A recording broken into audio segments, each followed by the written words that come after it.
Ciao, benvenuti a questo video di unboxing. Io sono Francesca Dossi e lavoro nell'ufficio amministrativo di Plexa e oggi aprirò insieme a voi il nuovo kit MyLayKey. Vediamo di che cosa si tratta. MyLayKey è un kit che permette di controllare un varco monodirezionale in modalità standalone, quindi senza software di programmazione e controllo. Il lettore ha una memoria locale che permette di registrare fino a 500 codici numerici o badge.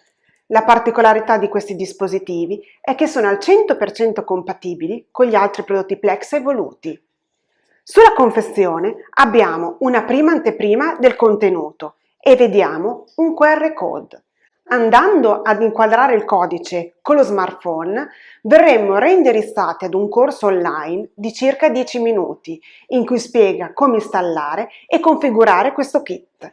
Apriamo ora la scatola.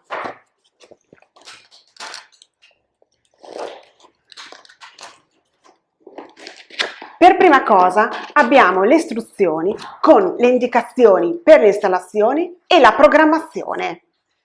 Passiamo ora al lettore con il suo fondello.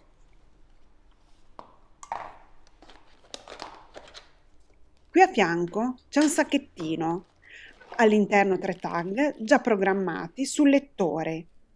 Nella fessura vediamo che c'è un badge, questa è la tessera MyMaster.